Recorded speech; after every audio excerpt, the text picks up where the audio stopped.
అశ్వ సంవత్సరంలో కైలాస యాత్ర Shri Gayatri tours and travels 8977349696. Nalgonda counting కేంద్రం వద్ద ఉద్రిక్త వాతావరణం నెలకొంది. కౌంటింగ్ కేంద్రం వద్ద బీఆర్ఎస్ పార్టీ ఆందోళన చేపడుతుంది. అయితే 14వ వార్డులో బీఆర్ఎస్ అభ్యర్థి 6 ఓట్లతో గెలిచిన తర్వాత చివరకు ఫలితం మార్చారంటూ బీఆర్ఎస్ ఆరోపణలు చేస్తుంది. ఈ నేపథ్యంలో కౌంటింగ్ కేంద్రం వద్ద ఆందోళన కార్యక్రమానికి పిలుపునివ్వడం జరిగింది. ఈ నేపథ్యంలో రీకౌంటింగ్ చేయాలంటూ కూడా బీఆర్ఎస్ డిమాండ్ చేస్తుంది. బీఆర్ఎస్ డిమాండ్ను మాత్రం అధికారులు పట్టించుకోనటువంటి పరిస్థితి కనబడుతుంది. ఈ నేపథ్యంలో ఆందోళన చేసినటువంటి మాజీ municipal chairman Mandadi Saidireddy arrest చేశారు పోలీసులు. ఈ నేపథ్యంలో పోలీసుల తీరుపైన మండిపడుతున్నారు బీఆర్ఎస్ నాయకులు. ఈరోజు 13వ 14వ వార్డులో అక్రమంగా గెలవకున్నారని గెలిచామని చెప్పేసి పోలీసుల దౌర్జన్యంతో గెలిచినట్టు ప్రకటించడం జరిగింది.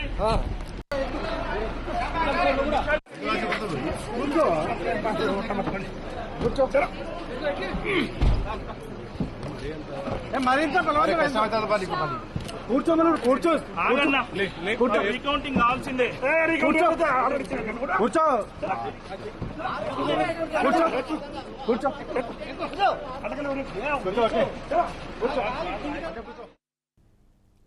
ఇక ఇదే అంశంపై మరింత సమాచారం మా ప్రతినిధి సతీష్ అందిస్తారు. సతీష్, చెప్పండి, బీఆర్ఎస్ పార్టీ మాత్రం రీకౌంటింగ్ కి మాత్రం డిమాండ్ చేస్తున్నటువంటి పరిస్థితి కనబడుతుంది. తాజాగా అక్కడ పరిస్థితి ఏ విధంగా ఉంది? సో ఉద్రిక్త పరిస్థితులు కనబడుతున్నాయి.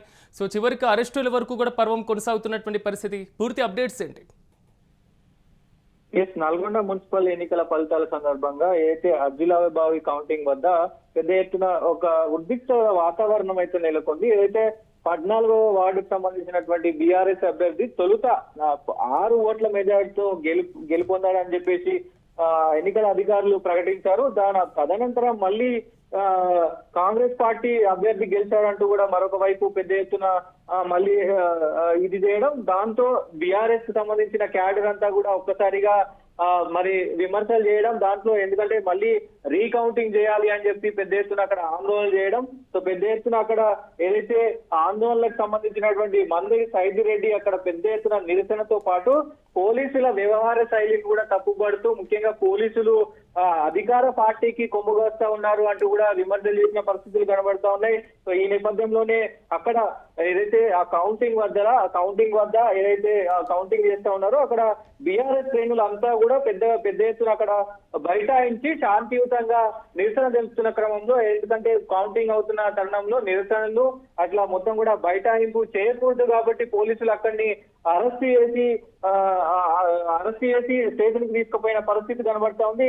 ఈ క్రమంలో ఆ అరెస్టుకు నిరసనగా కూడా మరొకసారి బీఆర్ఎస్ సంబంధించిన నాయకులు అందరూ కూడా పెద్ద ఎత్తున విమర్శలు, అలాగే అక్కడ మరోసారి తోపులాట కూడా జరిగినట్టు తెలుస్తా ఉంది.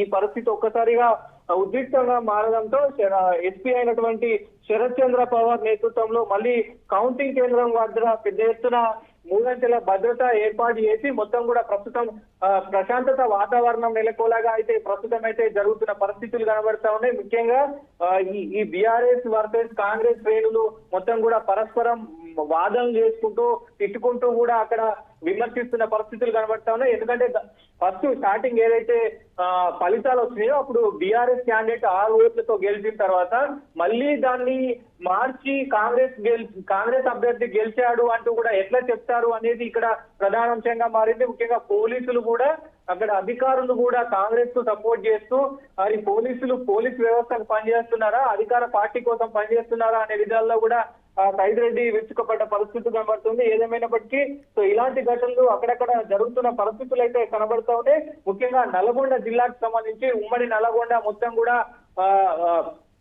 కాంగ్రెస్ పార్టీ క్లీన్ స్వీప్ చేసింది. అన్ని ఏదైతే ఉమ్మడి నల్గొండ జిల్లాలో సూర్యాపేట కావచ్చు, ఇటు ఆలేరు కావచ్చు, మొత్తం కూడా అన్ని నియోజకవర్గాల్లో పెద్ద ఎత్తున మొత్తం కూడా కాంగ్రెస్ పార్టీ గెలుచుకుంది. సో ఈ తరుణంలో ఈ వార్డు దగ్గర ఘటన చేసుకోవడం ప్రస్తుతం చర్చనీయాంశంగా మారింది. సిరాజ్, సతీష్, సాధారణంగా గెలుపుకు సంబంధించినటువంటి కౌంటింగ్ జరిగేటువంటి ప్రక్రియలో సో ప్రతిపక్షాలు లేదా ఇతర పార్టీలు లేదా మెజార్టీ పార్టీల దగ్గర నుంచి అభిప్రాయం వచ్చినప్పుడు రీకౌంటింగ్కి ఆదేశిస్తూ ఉంటారు అధికారులు. కానీ ఒక్కసారి గెలిచారని ప్రకటించిన తర్వాత మళ్ళీ ఫలితాన్ని తారుమారు చేసినటువంటి పరిస్థితి కనబడుతుంది. ఒకటి, గెలిచిన తర్వాత వారికి గెలిచినట్టు అధికారికమైనటువంటి పత్రాన్ని అందజేస్తూ ఉంటారు. రెండు, అసలు ఫలితాన్ని మార్చినటువంటి వైనం పైన స్థానిక అధికారులు ఏమైనా స్పందించారు? ప్రస్తుతం రీకౌంట్ డిమాండ్ పై ఎన్నికల అధికారులు ఇంకా స్పష్టమైన నిర్ణయం ప్రకటించలేదు. సస్పెన్స్ అయితే కొనసాగుతా ఉంది. ముఖ్యంగా అక్కడ లోకల్ గా ఉన్నటువంటి ఏదైతే మందడి సైద్ రెడ్డి అరెస్ట్ అయినాడు, సో ఆయన ముఖ్యంగా అక్కడ లోకల్ లీడర్, ఆయన మాజీ చైర్మన్ కాబట్టి ముఖ్యంగా మరి పోలీసులు కూడా ఒక గంట అటు తీసుకుపోయిన పరిస్థితులు కనబడతా ఉంది. మరి దీనిపైన ఇంకా స్పష్టత రావాల్సి ఉంది. ముఖ్యంగా మరి ఒకవేళ ఫస్ట్ ఎందుకు అలా నిజంగా ఆయన 6 ఓట్లతో గెలిచినప్పుడు మళ్ళీ ఎందుకు కాంగ్రెస్ అభ్యర్థిని మళ్ళీ విజేతగా ప్రకటించారు అనేది కూడా ఇక్కడ ఒక చర్చనీయాంశంగా మారింది. ఇంకొక వైపు మనం గతంలో సర్పంచ్ ఎలక్షన్స్ టైంలో కూడా ఇట్లా రీకౌంటింగ్ అంటే గెలిచిన తర్వాత కూడా మళ్ళీ రీకౌంటింగ్ చేయడం, మళ్ళీ రీకౌంటింగ్ లో కాంగ్రెస్ అభ్యర్థులు విజయం సాధించడం, మళ్ళీ ఒకవేళ బీఆర్ఎస్ అభ్యర్థులు రీకౌంటింగ్ కొడితే మళ్ళీ ఆ రీకౌంటింగ్ చేయకపోవడం, ఇట్లాంటి ఘటనలు జరిగినాయి. సో సాధారణంగా ఎన్నికల్లో ఇలాంటి ఘటనలు జరుగుతూ ఉంటాయి. కానీ అధికార పార్టీకే అటు ఈసీ అయినా ఇటు పోలీసులు అయినా కానీ అధికార పార్టీకే కొంత మొగ్గు చూపుతారు కాబట్టి మరి దీనిపైన ప్రస్తుతం అయితే ఎలాంటి ఆదేశాలు అయితే ఇప్పటికీ రీకౌంటింగ్ పైన అయితే స్పష్టత లేదు. అధికారులు అయితే ప్రస్తుతం మౌనంగా ఉన్న పరిస్థితి కనబడుతుంది. Siraj. Right Satish, thank you. మొత్తం మీద నల్గొండ కౌంటింగ్ కేంద్రం వద్ద ఉద్రిక్త వాతావరణం కనబడుతుంది. కౌంటింగ్ కేంద్రం వద్ద బీఆర్ఎస్ పార్టీ ఆందోళనకు పిలుపునిచ్చినటువంటి పరిస్థితులు కనబడుతున్నాయి. ఈ నేపథ్యంలో ప్రధానంగా 14వ వార్డులో బీఆర్ఎస్ అభ్యర్థి 6 ఓట్లతో గెలిచిన తర్వాత చివరకు ఫలితం మార్చారంటూ మాత్రం బీఆర్ఎస్ ఆరోపణలు గుప్పిస్తున్నటువంటి పరిస్థితి. రీకౌంటింగ్ చేయాలని కూడా బీఆర్ఎస్ పార్టీ డిమాండ్ చేస్తుంది. అయితే బీఆర్ఎస్ పార్టీ డిమాండ్ మాత్రం ఎన్నికల అధికారులు పట్టించుకోవడం లేదు. ఈ నేపథ్యంలో మున్సిపల్ మాజీ చైర్మన్ మందడి సైదిరెడ్డి అక్కడ ఆందోళన చేయడం జరిగింది. పోలీసులు మందడి సైదిరెడ్డిని అరెస్ట్ చేశారు. పోలీసుల తీరుపైన మాత్రం బీఆర్ఎస్ నాయకులు మండిపడుతున్నారు.